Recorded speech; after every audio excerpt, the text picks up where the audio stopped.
নমস্কার সকল দর্শক বন্ধুদের অনেক অনেক স্বাগত।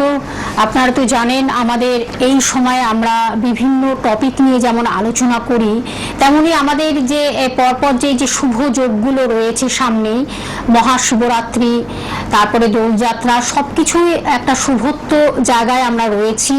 এক এক করে সেটাকেই আমরা কিভাবে পালন করব, তার কারণ মহাশিবরাত্রি যোগ যেটা হলো মহা চতুর্দশী থাকে, শিব চতুর্দশী যাকে আমরা বলি, এবং যিনি শিব, যিনি মহাকাল, যিনি মহেশ্বর, দেবাদিদেব, তাকে কিভাবে আমরা তুষ্ট করব তা এবং প্রসন্ন রাখবো, অবশ্যই কিভাবে কৃপালাভ পাবো তার কাছ থেকে আমরা সে বিষয়ে জানবো। অবশ্যই আজকে আমাদের স্টুডিওতে উপস্থিত হয়েছেন প্রতিদিনকার মতন আজও তিনি আমাদের সঙ্গে রয়েছেন, আপনাদের বহু পরিচিত, খুব কাছের মানুষ, আপনাদের খুব প্রিয় মানুষ, জ্যোতিষাচার্য শ্রী জগন্নাথ মুখার্জি মহাশয়, যিনি কিন্তু জ্যোতিষ, যিনি কিন্তু বাস্তু বিশেষজ্ঞ, যিনি কিন্তু হস্তরেখাবিদ, সংখ্যাতত্ত্ববিদ, এবং অবশ্যই কিন্তু তিনি কেপি অ্যাস্ট্রোলজার। তাকে যখন আজকে আমরা সঙ্গে পেয়েছি, আমাদের ধারাবাহিকভাবে বিভিন্ন আলোচনা হয়, খুব গুরুত্বপূর্ণ আলোচনা, যেগুলো আমাদের জীবনকে ভীষণভাবে এগিয়ে নিয়ে যেতে সাহায্য করে। আমাদের পথ চলা যখন বন্ধ হয়ে যায়, বাধা বিপত্তি, দুঃখ, কষ্ট, নানান কিছু যখন আমাদেরকে ঘিরে ধরে, আমাদের এই আলোচনাগুলো ভীষণভাবে সেটা প্রাসঙ্গিক জায়গায় পৌঁছায়। তার কারণ আপনারা ভীষণ মনোযোগ সহকারে এই অনুষ্ঠানটি দেখছেন এবং আপনাদের ভীষণ ভালো লাগছে, সবচেয়ে বড় কথা। তার কারণ এই যে শুভ যোগগুলোকে আমরা কিভাবে পালন করব এবং সেই পালন করে কিভাবে আমাদের মঙ্গল হবে, কল্যাণ হবে, সেই বিষয়ে আমরা বিশদভাবে জানবো। আমাদের সঙ্গে স্টুডিওতে উপস্থিত হয়েছেন শ্রী জগন্নাথ মুখার্জি মহাশয়, তাকে স্বাগত জানিয়ে আজকের আমাদের অনুষ্ঠানের পথ চলা। স্যার, স্বাগত অনুষ্ঠানে। নমস্কার। প্রথমেই আমি বললাম যে আমরা খুব শুভ সময়ের মধ্য দিয়ে এগোচ্ছি। এই মাস মানেই এই যে মার্চ, অর্থাৎ সামনেই এক এক করে আসছে আমাদের শিব চতুর্দশী, অর্থাৎ শিবরাত্রি, মহাশিবরাত্রি, তারপরে দোলযাত্রা, মানে এক এক করে কিন্তু ভীষণ আমরা শুভ সময়ের মধ্যে দিয়ে এগোচ্ছি, শুভ তিথিগুলোকে আমরা পালন করব। এবং স্যার, সেইভাবে আপনি আমাদের আজকে জানাবেন, বন্ধুদের জানাবেন কিভাবে এই যে মহাদেবাদি, মহেশ্বর, শিব, এবং যিনি ত্রিকাল, যিনি সৃষ্টি সবকিছুর যিনি মূলে একদম, সেই মানে সেই দেবতাকে কিভাবে আমরা প্রসন্ন করব, তুষ্ট রাখবো, আজকে আপনার মুখ থেকে সেটা আমরা শুনবো। কিন্তু একদমই, আমরা যারা জ্যোতিষে আপনারা যারা অনুষ্ঠান দেখেন, তারা মোটামুটি গ্রহ সমস্যা নিয়ে তো ভুগছেন বা সমস্যায় জর্জরিত বলেন হয়ে রয়েছেন বলেই জ্যোতিষ অনুষ্ঠানে ফোন করেন এবং নিজেদের ভালো মন্দ সম্পর্কে জানতে চান, যে কি করলে ভালো থাকবো, কি করলে এই কষ্ট দুঃখগুলো থেকে বেরোতে পারবো, জীবনের শুভ সময় বা সুখকর সময়টা কখন আসবে, এই যে সমস্ত জিজ্ঞাসাগুলো থাকে। আর জানবেন, গ্রহ দোষে মানুষে কষ্ট পায়, গ্রহ দোষে কষ্ট পায়, গ্রহের দোষ দূর করা কিন্তু খুব সহজ ব্যাপার নয় যে দু একটা টোটকা শুনলাম বা কিছু উপাচার করলাম, গ্রহ দোষ দূর হয়ে গিয়ে পরের দিন থেকে ভাগ্য খুব ভালো হয়ে গেল, তেমনটা কিন্তু একেবারেই হয় না। হ্যাঁ, টোটকা উপাচার গুলো অবশ্যই কাজ দেয়, কিন্তু সেটা একটা নির্দিষ্ট মাত্রা পর্যন্ত কাজ দেয়, 100% তো কাজ দিতে পারে না। এখন মানুষের যে কোনো দুর্ভাগ্য দূরীকরণ বলুন, যে কোনো সমস্যার সমাধান করতে গেলে বলুন, প্রপার ওয়েতে যে প্রতিকার প্রতিবিধান, এটাও কিন্তু সকলে করিয়ে উঠতে পারেন না। এর কারণ আছে জ্যোতিষশাস্ত্রে যে প্রপার ওয়েতে যে প্রতিকার প্রতিবিধান গুলো, সেগুলো কিন্তু খুব দামি হয়। যেমন ধরুন, রত্নের মাধ্যমে যদি আপনি আপনার গ্রহদোষের প্রতিকার করতে যান, সেক্ষেত্রে কিন্তু বহুমূল্য ব্যয় করতে হবে, তবে গিয়ে কিন্তু আপনি সেই রত্নটি ধারণ করতে পারবেন এবং তারপর থেকে উপকার পেতে থাকবেন। এইভাবে রত্ন বলুন, কবচ বলুন, যন্ত্রম বলুন, যে কোনো কিছু খুবই ব্যয় সাপেক্ষ, যার কারণে কিন্তু সকলের পক্ষে সেটা সম্ভব হয়ে ওঠে না পালন করা। তা বলে কি তিনি কষ্টে থাকবেন যদি না পারেন? অবশ্যই না। সেক্ষেত্রে কিন্তু আমাদের শাস্ত্রীয় বিধানে এই তিথিগুলোর মাহাত্ম্য বিশেষ রূপে বর্ণনা করা রয়েছে। এই যে তিথিগুলো দিদি বলছিলেন যে সামনে শিবরাত্রি, একদমই তাই। কৃষ্ণ পক্ষের চতুর্দশী তিথি ফাল্গুন মাসে, এটাকে বলা হয় শিব চতুর্দশী তিথি। এই যে শিব চতুর্দশী তিথি, এই তিথিটাকে শিবরাত্রি বলা হয়। কারণ কি, এই দেবাদিদেব হচ্ছে আদি দেবতা ভগবান শিব। আমাদের শাস্ত্রে বর্ণনা রয়েছে ভগবান মহেশ্বর অল্পতেই কিন্তু তুষ্ট। তাকে পুজো করার জন্য অনেক কিছু উপাচার লাগে না, অনেক কিছু আয়োজন আড়ম্বর সেটা কিন্তু লাগে না। বেলপাতাতেই কিন্তু ভগবান ভোলেনাথ তুষ্ট হন। এবং আমাদের কি করতে হবে, এই যে উপযুক্ত তিথিগুলোকে কাজে লাগাতে হবে। সময় সুযোগ থাকতে উপযুক্ত গ্রহ অবস্থান যার যত খারাপ থাকুক না কেন, যে যত কষ্ট দুঃখের মধ্যে থাকেন না কেন, ভগবান শিবের যদি আরাধনা করা যায় তাহলে কিন্তু যে কোনো রকম দুঃখ দুর্দশা কাটতে বাধ্য। মহেশ্বরকে নীলকণ্ঠ রূপে বর্ণনা করা হয়েছে। তিনি কিন্তু সমগ্র বিষ কিন্তু উনি কণ্ঠে ধারণ করেছে সমস্ত সৃষ্টিকে বাঁচাতে। তার মানে বুঝতেই পারছেন, যে কোনো ছোটখাটো হোক বড় সমস্যা হোক কাটাতে পারে একমাত্র ভগবান শিব। তো ভগবান শিবের আরাধনা যে যত ভালোভাবে নিষ্ঠাভাবে করতে পারবে, সে কিন্তু তত সুন্দরভাবে জীবনে এগোতে পারবে। এই যে শাস্ত্রে তিথি মাহাত্ম্য, এই যে এটা রাশি চক্রের একাদশতম রাশি হচ্ছে কুম্ভ রাশি। কুম্ভ রাশিতে এখন বর্তমানে রবি গ্রহের অবস্থান রয়েছে। এই রবি গ্রহের ইষ্ট দেবতা হচ্ছেন ভগবান শিব। আর এখানেই চন্দ্রের আবির্ভাব হবে। এই চন্দ্রের ইষ্ট দেবী হচ্ছেন চন্দ্র, আমাদের মন মানসিকতার নিয়ন্ত্রক। মাতা পার্বতী হচ্ছে চন্দ্রের ইষ্ট দেবী। তো এই যে রাশি চক্রের একাদশ স্থানে এনাদের যে সংযোগ, এই যে দুটি গ্রহের সংযোগ, এবং ওই যে শুভ তিথির আবির্ভাব শিবরাত্রি মহাতিথি, এই তিথিতে যদি সংযম করে কিছু নিয়ম পালন করে যদি আপনারা ভগবান শিবের আরাধনা করতে পারেন, সেক্ষেত্রে কিন্তু দেখবেন অনেক রকম দুঃখ দুর্দশা সমস্যা এগুলো থেকে আস্তে আস্তে আস্তে আস্তে কিন্তু মুক্ত লাভ করতে পারবেন। এবং এখানে একটা কথা বলে রাখি, ফাল্গুন মাস এটা কিন্তু খুব পবিত্রতম মাস। এই মাসে যে কোনো দান এটা কিন্তু ভালো হয়। যে কোনো টোটকা উপাচার এটা করার জন্য যদি বলেন আদর্শ মাস ফাল্গুন মাস। এই মাসে কিন্তু ভালো টোটকা, যে কোনো ধরনের টোটকা, যে কোনো মনস্কামনা করে যদি আপনি পালন করেন, দেখবেন সেটা পূর্ণ হবে, তাড়াতাড়ি উপকার পাবেন।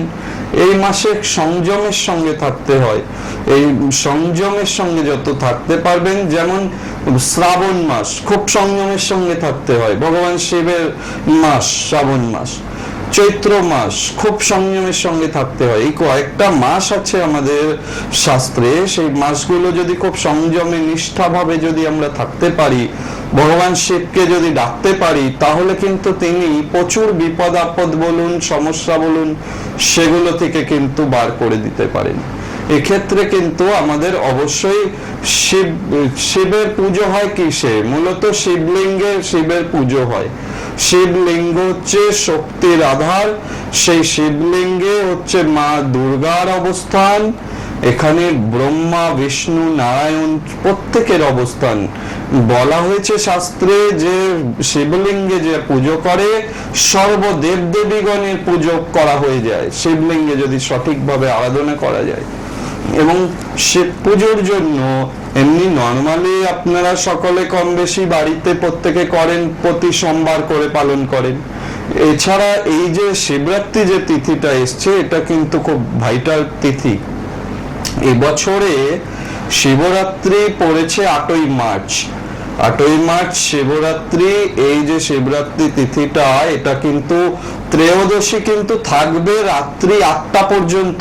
রাত্রি 8টার পরে থেকে কিন্তু চতুর্দশী লাগবে, এবং শিব চতুর্দশীর যে পুজো, শিবের যে পুজো, ওই চতুর্দশী চলাকালীন কিন্তু যে কোনো পুজো পাঠগুলো আপনাদের করতে হবে। শিবরাত্রি ব্রত যেটা করেন সেটা কিন্তু করতে হবে রাত্রি 8টার পরে থেকে। এবং আরেকটা বিষয় হলো, শিবরাত্রিতে রাত্রি কথাটাই আসো, শিবরাত্রি বলা হয়েছে, এই পুজোটা কিন্তু রাত্রেই হয়। এক্ষেত্রে কিন্তু অনেকে দেখেছি সকালবেলায় কিছু একটু জল টল ঢেলে নিয়ে খেয়ে নিলেন, এই জিনিসটা না করাই ভালো। আর ভগবান শিব কিন্তু উপবাসে তুষ্ট হন, উপবাস করতে হয়, এবং শিবরাত্রিতে রাত্রি জাগরণ করে 4 প্রহর ধরে যদি শিবের অভিষেক করা যায় সেক্ষেত্রে কিন্তু ভালো শুভ হয়। এই শিবের পুজো আপনারা কিভাবে করবেন? যাদের বাড়ির আশপাশে মন্দির আছে তাদের জন্য তো শুভ। তারা হচ্ছে আপনারা ঘটিতে দুধ, গঙ্গা জল বা ডাবের জল, সিদ্ধি, ঘি, মধু এগুলো অনেকে একত্র করে নিয়ে যান, নিয়ে গিয়ে শিবের মাথায় জল ঢালেন। ওম নমঃ শিবায়, ওম নমঃ শিবায় এই মন্ত্র, বা পুরোহিত মশাই যে মন্ত্র বলে দেন সেই মন্ত্র অনুযায়ী ঢালেন। এবার ব্যাপার হচ্ছে 4টে প্রহরে যারা ঢালবেন তাদের জন্য কিন্তু বিশেষ কিছু নিয়ম মেনে যদি তারা ঢালেন সেক্ষেত্রে কিন্তু এই গ্রহগত দিক থেকেও আপনারা ভালো উপকার পাবেন। আর যাদের ধরুন বাড়ির আশপাশে মন্দির নেই, বাড়িতে যদি শিবলিঙ্গ থাকে তাহলে কিন্তু এই বাড়িতে যে শিবলিঙ্গ তাতেই কিন্তু ভগবান শিবের পুজো করতে হবে, তাহলেও কিন্তু খুব ভালো উপকার আপনারা পাবেন। সত্যি তাই, স্যার কিন্তু খুব সুন্দরভাবে ব্যাখ্যা করছেন, ব্যক্ত করছেন যে কিভাবে আমাদের গ্রহ সংস্কারের মনে শ্রেষ্ঠ সময় এই যে এই মহা শিবরাত্রি এবং শিব চতুর্দশী, ফাল্গুন মাসের মানে একটা শ্রেষ্ঠ সময় যেটাকে বলবো, সুন্দর করে তিনি কিন্তু ব্যাখ্যা করলেন। এবং কি নিয়ম নীতি মেনে চললে আমাদের শিব ভোলানাথ বা মহেশ্বর আমাদের উপর প্রসন্ন হবেন এবং তার থেকে আমরা কৃপালাভ পাবো, সেটাই তিনি কিন্তু বলছেন। এবং আমরা আরো জানবো সে বিষয়ে। তার আগে অবশ্যই আপনারা অপেক্ষা করছেন এই মানুষটির সান্নিধ্যে কিভাবে আসবেন, কোন কোন চেম্বারে তিনি আছেন, আমি অবশ্যই সেটা বলে দেবো। প্রথমে আমি একটু জানিয়ে দিচ্ছি তার নিজস্ব চেম্বার, সেটা কিন্তু রাজপুর চৌহাটি মোড়। সেটা কিন্তু আপনারা পেয়ে যাচ্ছেন স্যারকে প্রতি রবিবার সকাল 10টা থেকে 3টের মধ্যে যেমন পেয়ে যাচ্ছেন, তেমনি বুধ এবং শুক্রবার বিকেল 5টা থেকে 10টার মধ্যে বন্ধুরা পেয়ে যাচ্ছেন। এবং লোকেশনটা আমি এক্সাক্ট জানিয়ে দিচ্ছি, যেটা হলো আপনারা আসছেন কাজী নজরুল, যেটা কাজী নজরুল ইসলাম, যে কাজী নজরুল যে মেট্রো স্টেশন থেকে আপনারা নেমেই বারুইপুরগামী যে বাস বা অটোগুলো থাকে সেটাতে করে আপনারা মাত্র 15 মিনিটের মধ্যে কিন্তু এই চেম্বারে পৌঁছে যাচ্ছেন। সেটা আপনাদের আমি লোকেশনটা এক্সাক্ট জায়গাটা বলে দিলাম। এবং আরেকটি যে চেম্বার সেটা হলো সুভাষ গ্রাম, সেটা কিন্তু প্রতি বৃহস্পতিবারে স্যারকে পেয়ে যাচ্ছেন, প্রতি বৃহস্পতিবার। সেটাও কিন্তু হাঁটা পথে, ওয়াকিং একদম ডিস্টেন্স যাকে বলে 1 মিনিট, জাস্ট ফর 1 মিনিটের মধ্যে আপনারা কিন্তু এই জায়গাটায় পৌঁছে যাচ্ছেন। সেটা কিন্তু প্রতি বৃহস্পতিবার এবং রবিবার সন্ধ্যে 8টা থেকে 10টার মধ্যে পেয়ে যাচ্ছেন, সেটাও আপনাদের জানিয়ে দিলাম। এছাড়া জয়নগরে পাচ্ছেন প্রতি মঙ্গলবার, সেটাও আপনাদের স্টেশন থেকে মাত্র 2 মিনিট, জয়নগর স্টেশন থেকে মাত্র 2 মিনিট, খুব সামনাসামনি কাছাকাছির মধ্যে এই জায়গাগুলো আপনারা পেয়ে যাচ্ছেন। এবং এটাও টাইমিংটা আমি জানিয়ে দিচ্ছি এক্সাক্ট, বিকেল 5টা থেকে 9টার মধ্যে স্যারকে পেয়ে যাচ্ছেন। এছাড়াও আপনারা দমদম সিটির মোড়ে পাচ্ছেন, সেটা কিন্তু শনিবার পাচ্ছেন সন্ধ্যে 6টা থেকে 9টার মধ্যে, এবং দুর্গাপুরে বৃহস্পতিবার পাচ্ছেন। এছাড়াও কিন্তু আপনারা বহরমপুরে বন্ধুরা পেয়ে যাচ্ছেন। আর ফোন নাম্বারটা জানিয়ে দিচ্ছি, বুকিং নাম্বার বা কন্ট্যাক্ট নাম্বার বা হেল্পিং নাম্বার, যেটা আপনার টিভি স্ক্রিনে রেড বক্সে দেখতে পাচ্ছেন, সেই নাম্বারটি জানিয়ে দিচ্ছি 9051200976। এই নাম্বারটি কিন্তু বুকিং নাম্বার, আপনারা অগ্রিম বুকিং করে বন্ধুরা আসবেন। এটা আপনাদের বারবার করে বলা, তখন উনি অনেকটা সময় দিয়ে আপনাদেরকে দেখবেন আর সব কিছু বিস্তরভাবে জানবেন, বুঝবেন এবং আপনাদের বলবেন এবং কি করতে হবে, কি করলে ভালো, সব কিছু টাইমিং নিয়ে আপনারা টাইম নিয়ে কিন্তু অগ্রিম বুকিং করে অবশ্যই আসবেন বন্ধুরা। আমরা আবার একটু আলোচনা করব স্যার। শিবলিঙ্গ যাদের বাড়িতে আছে, শিবলিঙ্গ আপনারা বসানোর কিন্তু নিয়ম রয়েছে। পাশাপাশি দুটি শিবলিঙ্গ কখনো পুজো করা যায় না, এটা একটু খেয়াল রাখতে হবে। এবং অবশ্যই পাথর বাটিতে যদি শিবলিঙ্গ স্থাপন করেন সেক্ষেত্রে ভালো মানা হয়। এছাড়াও আপনারা তামার বাটি বা তামার পাত্র ইউজ করতে পারেন শিবলিঙ্গ বসানোর জন্য। কাঁসার পাত্র ইউজ করতে পারেন, সেক্ষেত্রেও শুভ মানা হয়। যার যেরকম সামর্থ্য সে সেইভাবে যদি শিবলিঙ্গ স্থাপন করেন, এবং বাড়িতে যারা পুজো করবেন নিজেরা যদি করেন, এটা প্রহরটাকে ভাগ করে নিতে হয়। 4 প্রহরে ভগবান শিবের পুজো করতে হয়। প্রথম প্রহরে দুধ দিয়ে স্নান করাতে হয়, প্রথম প্রহরে দুধ, দ্বিতীয় প্রহরে দই, তৃতীয় প্রহরে ঘি, চতুর্থ প্রহরে মধু দিয়ে স্নান করানো শিবের জন্য ভালো হয়, শিবলিঙ্গে ভালো হয়। প্রথম প্রহরে দুধ দিয়ে স্নান করানোর মন্ত্র কি? ওং নমো ঈশানায় নমো, ওং নমো ঈশানায় নমো। দ্বিতীয় প্রহরে দই দিয়ে ওং নমো অঘোরায় নমো। তৃতীয় প্রহরে ঘি, ওং নমো বামদেবায় নমো। আর চতুর্থ প্রহরে মধু দিয়ে ওং নমো সদ্যজাতায় নমো। এই মন্ত্র বলে ভগবান শিবকে জলধারা দিতে হয়, এবং অবশ্যই নাম গোত্র এবং মনস্কামনা জানাতে ভুলবেন না। অবশ্যই মনস্কামনা জানাতে হবে। এবং শিবলিঙ্গ প্রসঙ্গে যদি বলি, শিবলিঙ্গ বিভিন্ন রকমের হয়। যেমন ধরুন মৃত্তিকা নির্মিত শিবলিঙ্গ, যে কোনো ধরুন মানসিক বা মনস্কামনা পূরণের জন্য মৃত্তিকা নির্মিত শিবলিঙ্গ কিন্তু শ্রেষ্ঠ। শিবলিঙ্গ সম্পর্কে বলতে গেলে বলতে হয় যে 2 ধরনের আছে। একটা হচ্ছে স্বয়ম্ভু লিঙ্গ, যেটার আদি শুরু কোথায়, সে আপনার উৎস কোথায় সেটা খুঁজে পাওয়া যায় না। এটা স্বয়ম্ভু লিঙ্গ, নিজে থেকেই উৎপন্ন হয়েছে। এই যে স্বয়ম্ভু লিঙ্গ, এগুলো কিন্তু 12 জ্যোতির্লিঙ্গ আমরা যেগুলো জানি, এগুলো কিন্তু সবই স্বয়ম্ভু লিঙ্গ। এই শিবলিঙ্গ গুলোকে স্থানান্তরিত করা যায় না। আর যেগুলো আমরা এমনি নর্মালি পাই, আমরা যেগুলো নিজেরা বাজারে কিনতেও পাই, এবং আপনারা মাটি মৃত্তিকা নির্মিত শিবলিঙ্গ, যেটা মাটি দিয়ে বানিয়ে নিতে হয়, নিয়ে সেটার উপরে অভিষেক করতে হয়। এছাড়া যে পাথরের শিবলিঙ্গ, এগুলো আমরা পাই ঠাকুর যারা তৈরি করেন বা বিক্রি করেন তাদের কাছ থেকে আমরা ক্রয় করতে পারি। সেটাকে প্রাণ প্রতিষ্ঠা করলে পাথরের নির্মিত শিবলিঙ্গ, পারদের শিবলিঙ্গ, সোনার শিবলিঙ্গ, এই ধরনের যে শিবলিঙ্গ গুলো, এগুলো পার্থিব শিবলিঙ্গ বলা হয়। এই পার্থিব শিবলিঙ্গের উপরে আমরা মূলত যে পুজো পাঠ গুলো বাড়িতে যেগুলো রাখা হয়, সেই শিবলিঙ্গ কিন্তু খুব বড় আকারে রাখতে নেই। খুব বড় যে শিবের যে তেজ, সেটা কিন্তু ঘরে সহ্য করা যাবে না খুব বড় শিবলিঙ্গ যদি রাখা হয়। সেক্ষেত্রে কি করতে হবে? মাঝারি মাপের শিবলিঙ্গ স্থাপন করতে হবে, যেখানে আপনি সুন্দরভাবে পুজো পাঠ করতে পারবেন, মনস্কামনা জানাতে পারবেন। সেই শিবলিঙ্গের উপরে আরাধনা করা সব থেকে ভালো। আর মনস্কামনা পূরণের জন্য মৃত্তিকা নির্মিত শিবলিঙ্গ কিন্তু খুব ভালো ফলদায়ক। মৃত্তিকা নির্মিত শিবলিঙ্গে যে কোনো ধরনের সমস্যার সমাধানের জন্য কিন্তু ভালো। এই যে শিবলিঙ্গ, মৃত্তিকা নির্মিত শিবলিঙ্গ, এটা রাশি চক্র অনুযায়ী যদি দেখি, এটা পৃথ্বীতত্ত্বের সঙ্গে সম্পর্কযুক্ত। আমাদের যে তত্ত্বগুলো রয়েছে, বায়ুতত্ত্ব, জলতত্ত্ব, অগ্নিতত্ত্ব, পৃথ্বীতত্ত্ব, এই যে শিবলিঙ্গ মৃত্তিকা নির্মিত বলছি, এই মৃত্তিকা নির্মিত শিবলিঙ্গ কিন্তু পৃথ্বীতত্ত্বের সঙ্গে সম্পর্কযুক্ত। এই মৃত্তিকা নির্মিত শিবলিঙ্গের যদি সঠিকভাবে পুজো পাঠ করা হয়, সেক্ষেত্রে কিন্তু ভালো উন্নতি হয়। এটা বৃষ রাশি, কন্যা রাশি এবং মকর রাশির সঙ্গেও কিন্তু সম্পর্কযুক্ত। এছাড়া কি পাওয়া যায়? আমাদের পাথর নির্মিত শিবলিঙ্গ, যেটা কালো পাথরের তৈরি হয়, এটা দেখবেন আমাদের প্রত্যেকের প্রায় ঘরে রয়েছে এই শিবলিঙ্গ, পাথরের শিবলিঙ্গ। এই শিবলিঙ্গের মধ্যে কি হয়? সৌভাগ্য নিয়ে আসে, সমৃদ্ধি নিয়ে আসে। যে কোনো সমস্যা সমাধানের জন্য এই শিবলিঙ্গ কিন্তু খুব কার্যকরী। এই শিবলিঙ্গকে এমনি আপনারা শিবরাত্রির দিন সকালে যদি স্নান করান, সেক্ষেত্রে কিন্তু পঞ্চামৃত দিয়ে অভিষেক করালে শুভ হয়। পঞ্চামৃত কি কি? দুধ, দই, ঘি, মধু, চিনি, এই যে দ্রব্যগুলো, এগুলোকে একত্রে বলা হয় পঞ্চামৃত।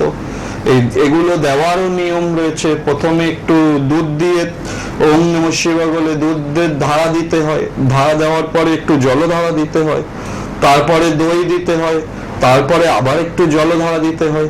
এইভাবে কিন্তু যে অমৃত এটাকে কিন্তু এইভাবে কিন্তু দিতে হয়, দিয়ে মনস্কামনা জানাতে হয়। এবং মহেশ্বরের ধ্যান মন্ত্র এটা যদি পাঠ করা যায়, ওং ধ্যান নিত্যং মহেশং রজত গিরিনিভং চারুচন্দ্রং বতংসং রত্নাকল্পোজ্জ্বলঙ্গং পরশু মিগবরা ভীতি হস্তং প্রসন্নম পদ্মাসিনস্তুত মমরগণৈ ব্যাকিরকীর্তিং বিশ্ববাদ্যং বিশ্ববীজং নিখিল ভয়হরং পঞ্চবক্তং ত্রিনেত্রম ওং নমঃ শিবায়, ওং নমঃ শিবায়, ওং নমঃ শিবায়। এই যে ধ্যান মন্ত্র এটি যদি পাঠ করা যায়, মনস্কামনা জানানো যায়, সব মনস্কামনা কিন্তু ভালোভাবে পূরণ হয়।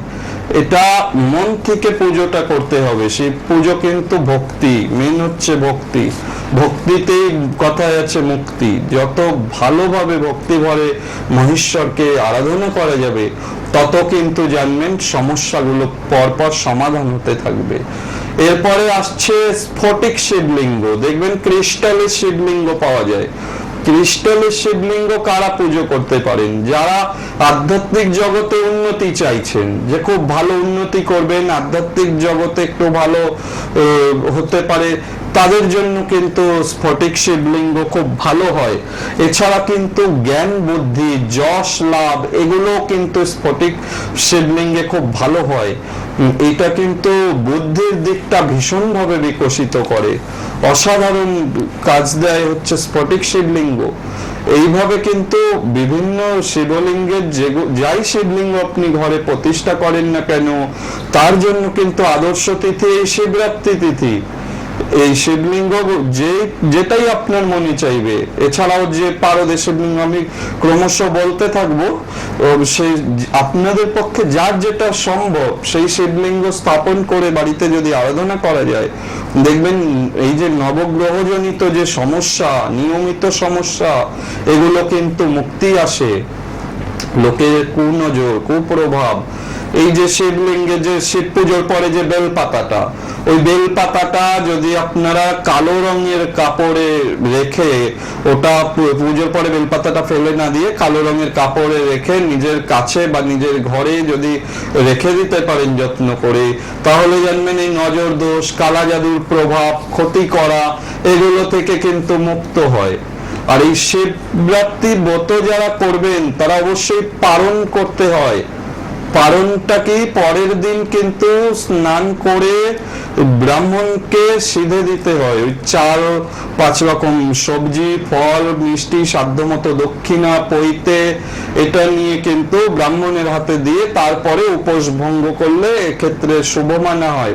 পালন করাটা কিন্তু ভালো।